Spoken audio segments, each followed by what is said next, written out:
Assalamualaikum, Bu. Waalaikumsalam. Oh, saya duduk nak.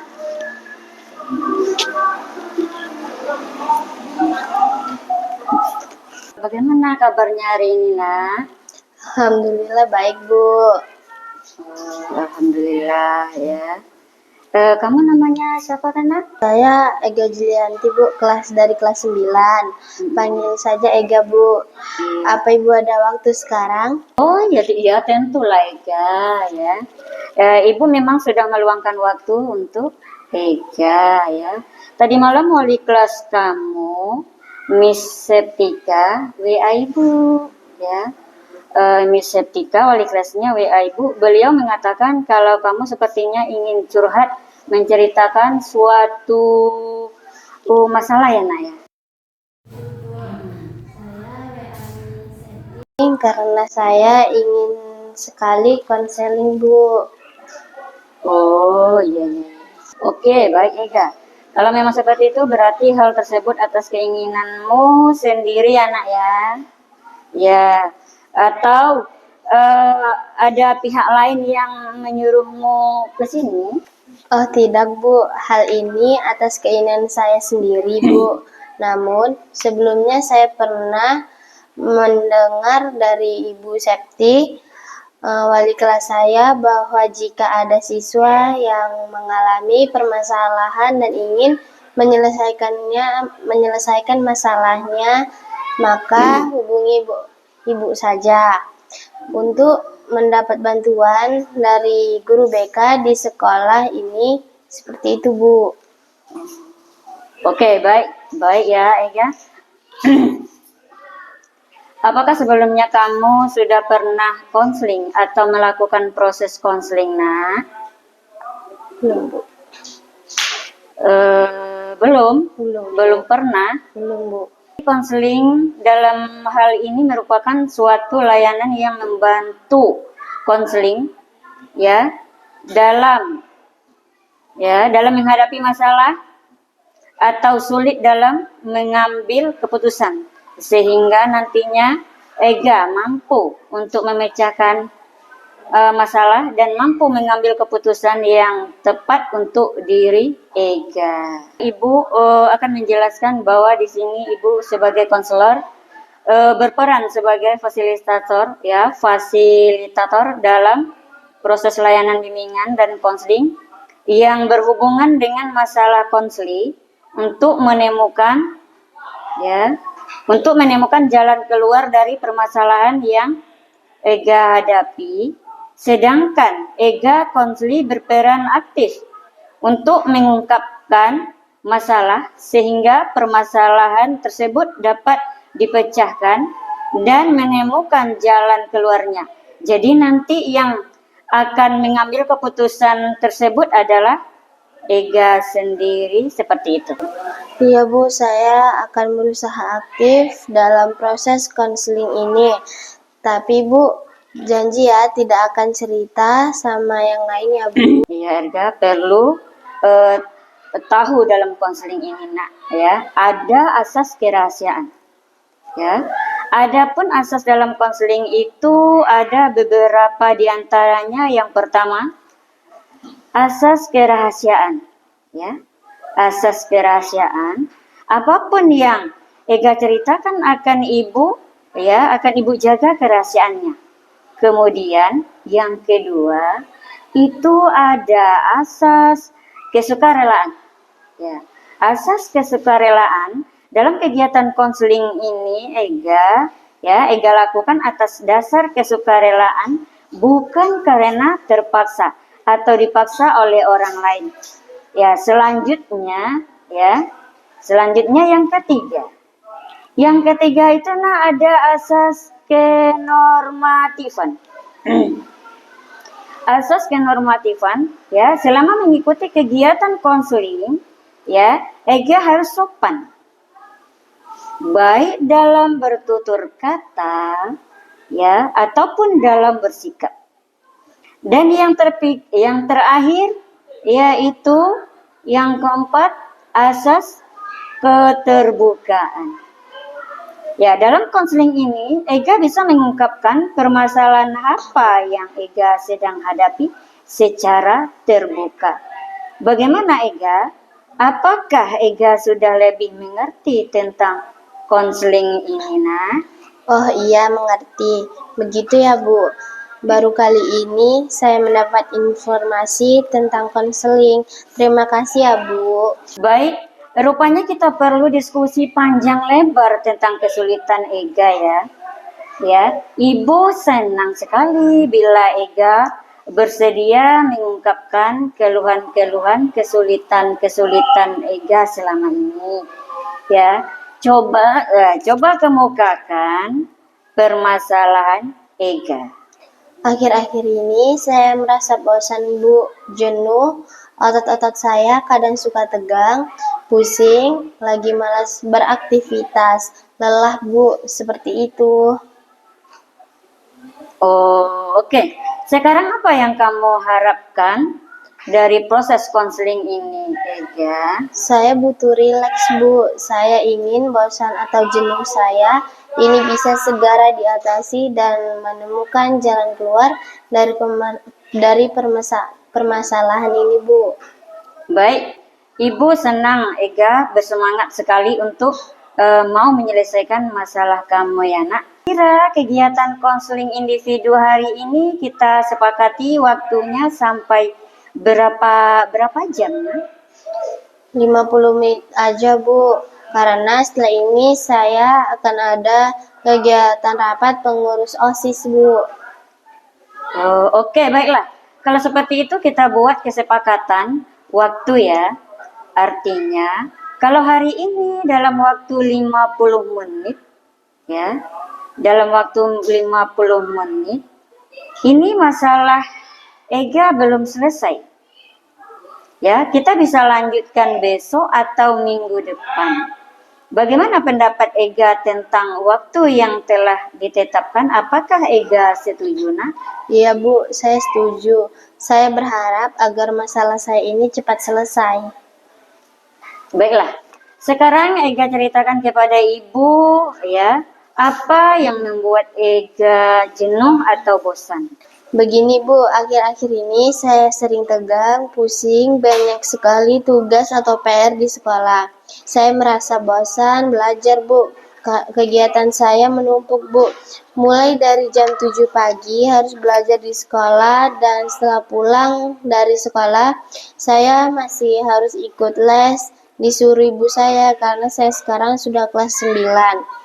Pulang les, saya kadang harus mengerjakan tugas sekolah untuk besoknya, Bu. Ditambah kegiatan-kegiatan sekolah yang lain, Bu. Jika malam tiba, saya gelisah, Bu. Tidak bisa tidur memikirkan tugas yang menumpuk. Kadang kalau teringat tugas atau PR yang banyak, otot-otot saya terasa sakit, pegal, Bu. Tegang gitu, Bu. Bahkan di kelas Bu Septi, pernah menegur saya karena beliau bingung saya tidak semangat di kelas. Memang sih wali kelas saya tidak biasanya menegur saya seperti itu, Bu. Tetapi saya merasa jenuh saja, Bu. Saya jawab aja bosan, Bu. Saya butuh rileks, Bu. Oke, baiklah Ega. Wajar ya bila Ega merasa jenuh dalam belajar dengan tugas PR yang banyak di sekolah ya, ditambah lagi dengan les. Ya. Belum lagi kegiatan di luar sekolah seperti kegiatan OSIS atau eskul. Namun demikian, Ega tampaknya perlu perhatikan juga ya kebetulan tubuh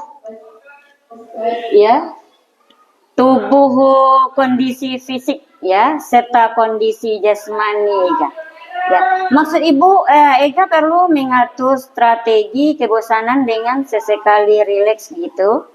Luangkan waktu santai agar kebutuhan fisik dan psikis juga seimbang.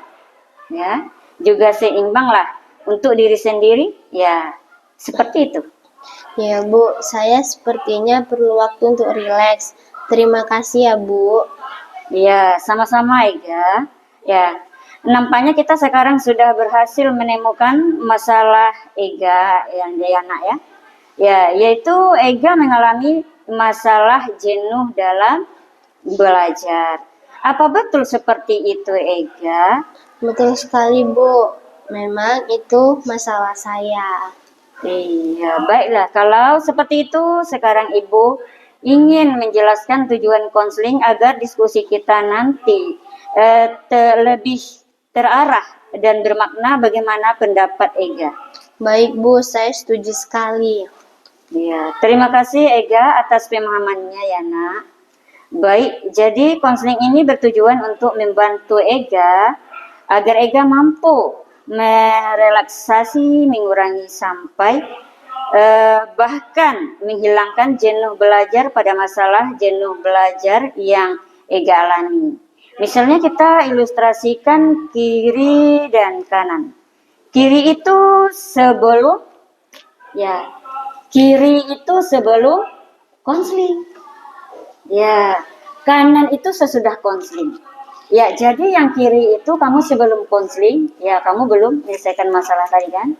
Ya kamu sedang pening, panik ya, atau enggak tentram. Sekarang udah kanan. Ya, kanan itu ya udah bisa senang, bahagia. Udah selesai masalahnya. Ya nak ya.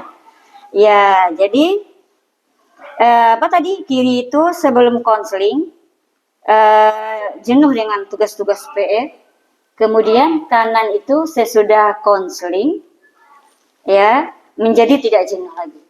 Ya, yang kedua kiri tadi sebelum konseling ya merasa tegang bila mengerjakan tugas PR. Ya, kalau kiri tadi ya sebelum konseling. Ya, jadi sekarang menjadi kanan dia. Ya, menjadi kanan itu ya Ega rileks sehingga Ega tidak tegang lagi. Ya. Kemudian san atau rajin belajar lagi ya ke kanan tadi. Baik, agar tujuan konseling ini bisa kita sama-sama pahami, perhatikan tayangan berikut seperti itu ya nak. Ya, bisa dipahami ya Ega. Terima kasih banyak.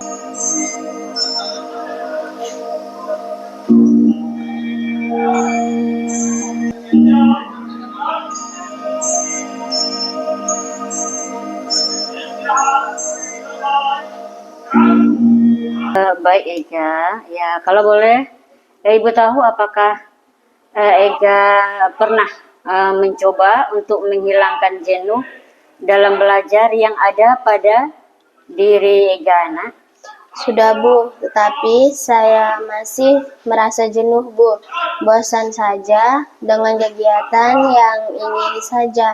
Apalagi kalau melihat tugas atau PR yang banyak. Otot-otot jadi tegang, sulit konsentrasi, perasaan cemas dan tegang selalu ada dalam diri saya dan selalu membayangi saya. Saya sudah tidak tahu apa yang harus saya lakukan.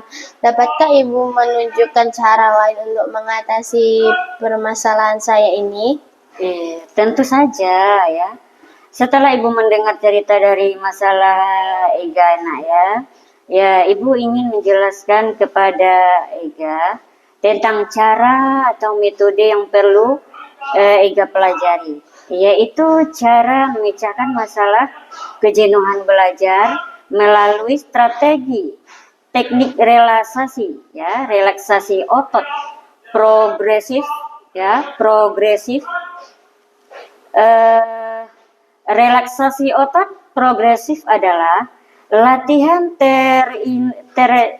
terinstruksi yang meliputi gerakan untuk mengerutkan dan merilekskan otot secara sistemik. Ya, dimulai dengan otot wajah dan berakhir pada otot kaki. Tindakan ini biasanya memerlukan waktu 15 sampai 30 menit. Ya, strategi ini juga bisa dilakukan untuk mengatasi masalah kejenuhan belajar. Seperti itu ya, Ega enak ya. Nah, bagaimana pendapat kamu, Ega? Baik Bu, saya setuju dan tertarik sekali untuk mempelajari teknik yang Ibu jelaskan tersebut. Tapi sebelum mulai latihan relaksasi ini, perhatikan tayangan media berikut ini ya nak ya. Ya, sekarang ambil posisi Ega yang nyaman ya, sambil mendengarkan arahan dari video yang ditayangkan.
Berikut Ibu share via WA untuk link. Relax Bu. Oke, baik Pak ya, bagus sekali ya nak. ya Ega ya bisa merasakan perbedaan antara tegang tadi dan rileks sekarang ya nak. Nah, sekarang kita lihat dan rasakan otot-otot mana saja dari tubuh kita yang masih mengalami ya, masih mengalami keterangan ya, dimulai dari muka, lengan, bahu, dada, betis, paha, dan otot ya pinggul utama, betis, dan jari kaki. Jika masih merasa tegang, kita bisa mencoba melakukannya kembali. Kemudian pada saat kamu menegangkan dan merilekskan setiap kelompok otot, seluruh badan, kamu akan merasakan relaks. Kamu akan merasakan seperti dibebaskan. Hal ini sangat penting ya Ega, ya nak ya. Ya, karena terbebas dari ketegangan, jenuh lebih baik daripada berada terus dalam ketegangan.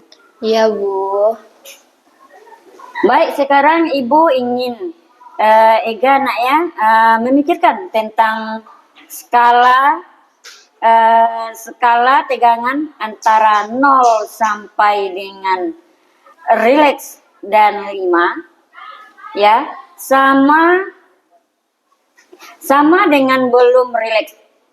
Katakan pada Ibu Ega ya nak ya, di mana Ega menempatkan diri kamu pada skala ini?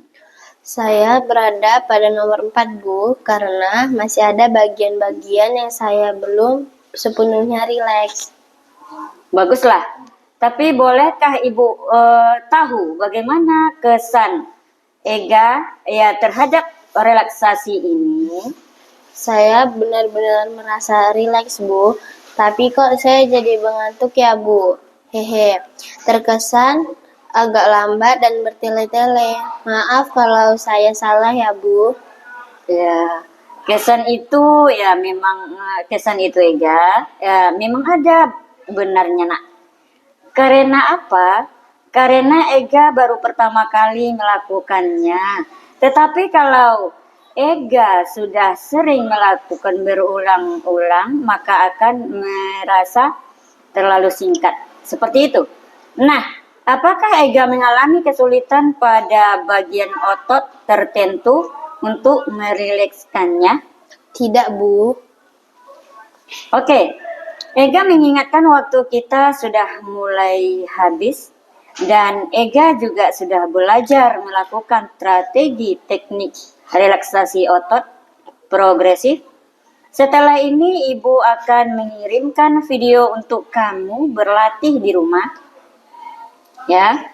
Sekarang Ibu akan meminta Ega untuk melakukan latihan di rumah 2 kali. Ya. Melatihkan di rumah 2 kali sehari sekitar 15 atau 20 menit setiap latihan. Ya, lakukan latihan di kursi yang ada sandarannya. Cobalah latihan di kursi yang melakukan relaksasi sewaktu-waktu, terutama jika kamu rasanya sudah mulai tegang dan jenuh. Ya.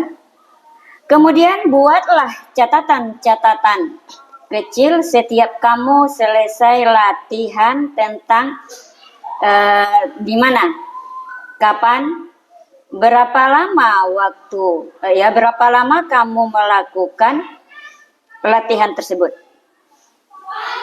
Ya, lalu catat kendala atau kesulitan serta keberhasilan apa yang kamu dapatkan selama latihan. Ya, rasanya sudah jelas ya, Nak ya. Bagaimana Ega setelah melakukan latihan relaksasi tersebut? Rasanya keadaan saya sudah lebih baik, Bu. Wah, bagus ya Ega. Ya, Ibu senang sekali mendengarnya. Bagaimana bila Ega melakukan self monitoring? Saya setuju, Bu. Tapi bagaimana cara melakukan self monitoring itu, Bu?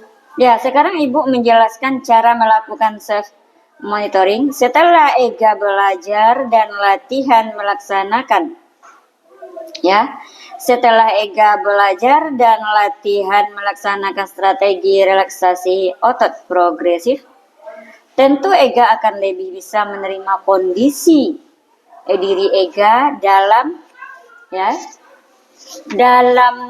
arti Ega bisa memecahkan masalah kejenuhan belajar dengan cara relaksasi. Nah, di sini Ega telah mengalami kemajuan perilaku sehingga Ega bisa mengamatinya dari semua kemajuan yang Ega lakukan. Ya, sebagai contoh bila Ega sebelum melakukan strategi relaksi otot progresif, emosi Ega kurang stabil. Ya, Ega lebih mudah pusing dan pegal serta tegang dalam mengerjakan tugas PR. Ya, yang diberikan guru Ega. Namun saat ini semua hal itu Ega alami lagi. Saat inilah Ega bisa memonitor kemajuan perilaku Ega. Ini yang disebut melakukan strategi self monitoring. Ya, Ega. Wah, luar biasa ya, Bu. Bila saya melakukan semua itu. Ya, tentunya ya Ega akan lebih sukses bila Ega melakukan semua hasil kesepakatan kita. Saat ini Ega telah mengalami banyak perubahan perilaku dan sudah saatnya kita membuat kesimpulan atas semua yang sudah Ega alami. Baik, Bu. Rupanya saya telah banyak mengalami kemajuan. Ya, betul. Jadi jelas bahwa masalah jenuh belajar, kebosanan tidak akan membawa keuntungan dari Ega.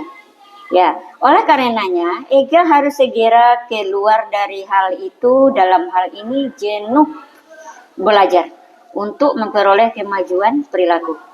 Agar Ega lebih aktif, kreatif, berprestasi, dan bahagia. Ya, situasi itu yang harus Ega wujudkan. Baik, Bu. Oke, Ega, agar hasil konseling kita ini lebih maksimal lagi, selain berlatih LKPD dan evaluasi hasil konseling ya, Nak? Iya, Bu.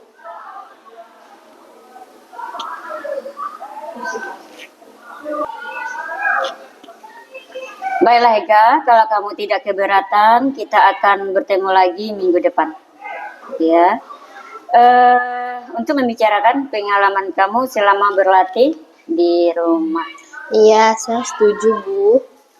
Ya, sebelum diakhiri kegiatan ini berakhir, marilah kita berdoa terlebih dahulu. Semoga kegiatan ini dapat bermanfaat dan membawa dampak positif dalam kehidupan kita sehari-hari. Ya, amin. Berdoa dimulai.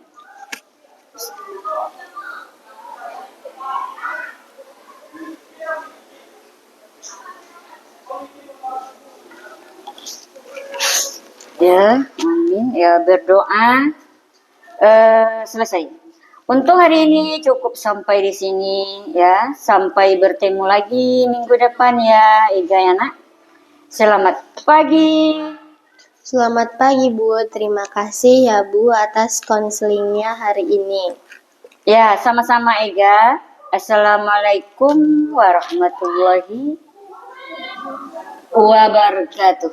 Waalaikumsalam warahmatullahi wabarakatuh. Iya.